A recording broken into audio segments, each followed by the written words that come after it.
जैसा हम इस बात की चर्चा कर रहे थे कि भगवान राम का जो चरित्र है वो बड़ा व्यापक है और भगवान राम के चरित्र को गा पाना, उनके गुणगान को करना वो संभव नहीं है और वह प्रत्येक ईश्वर के संदर्भ में वह सत्य है। इसीलिए उसे नेति नेति कह करके कहा गया है, न इति न इति, जिसका कोई अंत नहीं है। आप उसे यह नहीं कह सकते हैं कि ये इतना ही है। और इसीलिए एक बात यह कह दी गई है कि ये राम, हमारे राष्ट्र कवि मैथिली शरण गुप्त जी थे, उन्होंने कहा कि राम तुम्हारा चरित्र स्वयं ही काव्य है और कोई कवि बन जाए सहज संभाव्य है।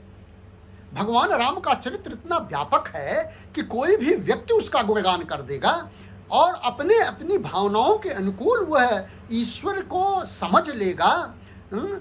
यह सहजता से समझ लेगा, बड़े प्राकृतिक ढंग से समझ लेगा। कोई भी कवि बन सकता है, कोई भी लेखक बन सकता है, कोई भी वक्ता बन सकता है। यह भगवान राम के चरित्र की विशेषता है और इसलिए ये बड़ा महत्वपूर्ण है कि हम इस राम के चरित्र को समझने का प्रयास कर रहे हैं। और इसीलिए संत तुलसीदास जी ने रामचरितमानस में एक बात कही है कि रामचरित जे सुनत अघाही, रस विशेष जाना तिन नाही।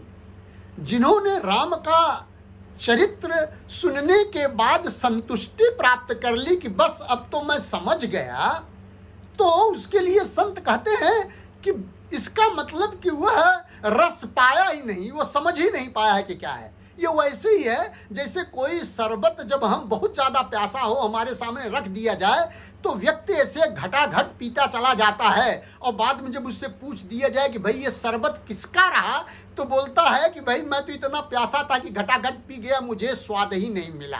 तो मानो यह बात ऐसी है कि जब तक आप उसमें रस की अनुभूति नहीं करेंगे, जब तक उसे अच्छी तरह से अपने भावनाओं को जोड़ करके नहीं समझेंगे, तब तक राम के चरित्र को समझना बड़ा मुश्किल है। और ऐसी स्थिति में राम के दो विशेष महत्वपूर्ण चरित्र हैं। एक चरित्र तो यह है कि भगवान राम एक मर्यादा पुरुषोत्तम है और जब मर्यादा पुरुषोत्तम है तो वह रोल मॉडल है और वो रोल मॉडल है तो वो है एक पुत्र की भांति है, एक पिता की भांति है, एक भाई के रूप में है, एक परिवार के सदस्य के रूप में है, एक पति के रूप में है, एक सामान्य नागरिक के रूप में है और हर प्रकार से उनका जो एक चरित्र है वो मर्यादा पुरुषोत्तम का चरित्र है। और उस दिशा में भी अब आप जब देखेंगे तो वह भी एक बड़ा व्यापक है। हर व्यक्ति अपने भावों के अनुकूल उनके उस चरित्र को आत्मसात कर सकता है। और दूसरा चरित्र है वह है ईश्वर का।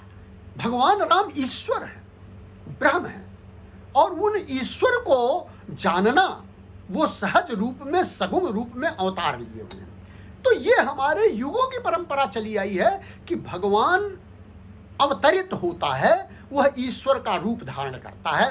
और फिलहाल यदि हम इसकी व्यापकता पर हम चर्चा करने जाएं तो अनावश्यक समय बहुत चला जाएगा और हम अपने मुख्य उद्देश्य तक नहीं पहुंचेंगे। और आप सभी जानते हैं कि हर युगों में अवतार हुए हैं और उन अवतारों के उद्देश्य क्या हैं उसके बारे में भी हम सभी जानते हैं।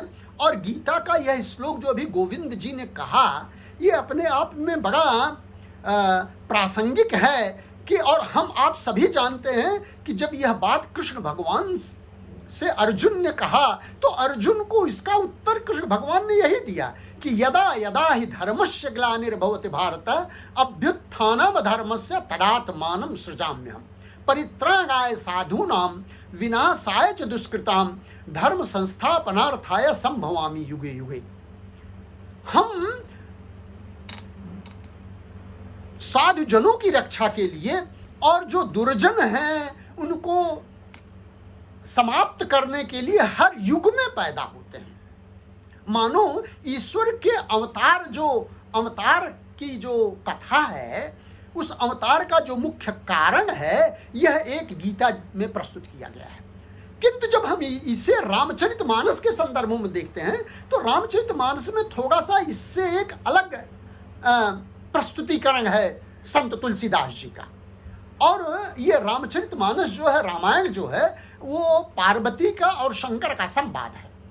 और जब इस राम के चरित्र को समझाने का प्रयास करते हैं तो शंकर भगवान पार्वती से यही कहते हैं कि हरि अवतार हेतु कही होई, इद मिथम कही जात न सोई। सीधी सी बात वो कह रहे हैं कि भगवान का अवतार क्यों होता है इसे पूर्ण रूप से, स्पष्ट रूप से नहीं कहा जा सकता कि क्या कारण है।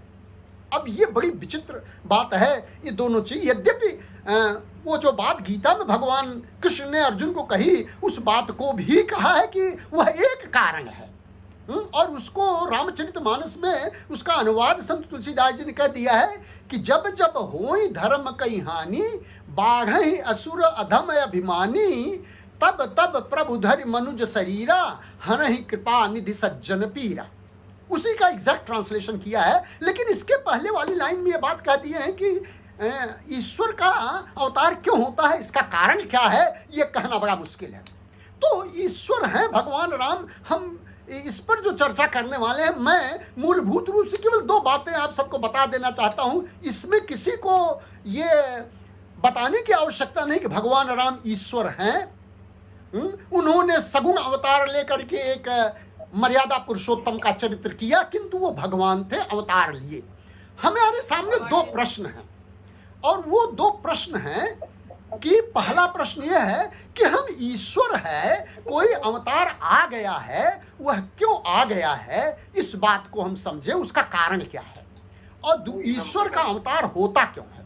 और दूसरा यह हम समझने का प्रयास करें कि अवतार जब हमारी इस धराधाम में आ जाए तो हम उसको जाने कैसे, हम उसको पहचाने कैसे।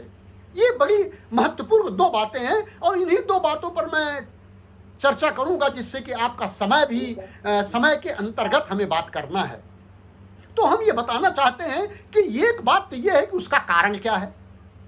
तो उसके कारण में जब ये बात कह दी गई कि नहीं कहा जा सकता है, लेकिन रामायण की जो कथा चलती है, उस रामायण की कथा में एक 4 कल्प की कथा कह दी गई है, और उसको मैं बहुत ही संक्षेप में बात बताना चाहता हूं कि भगवान का अवतार क्यों होता है। तो उस अवतार के लिए 4 कहानियां कही गई। उन 4 कहानियों को हर व्यक्ति जानता, आप सभी जानते हैं। एक कहानी यह है कि बैकुंठ में जय और विजय नाम के 2 विष्णु के द्वारपाल थे, और उन्होंने जो ऋषि थे, सनत सनंदन सनातन सनत कुमार, ये बाल मुनि थे। ये विष्णु से मिलने के लिए बैकुंठ धाम जाते हैं, और जिन्हें ये द्वारपाल रोक देते हैं, विष्णु से मिलने नहीं देते हैं, और ये जो है उनको श्राप दे देते हैं कि जाओ तुम 3 जन्मों तक राक्षस हो जाओ, राक्षस योनि में चले जाओ। तो ये जो है, ये रावण कुंभकर्ण और सतयुग में होते हैं, त्रेता में होते हैं, हरिणाक्ष और हिरण्याकश्यप सतयुग में होते हैं, द्वापर में शिशुपाल और दंतवक्र के रूप में होते हैं, और इन सब को भगवान पैदा होकर के, अवतार ले करके, और उनका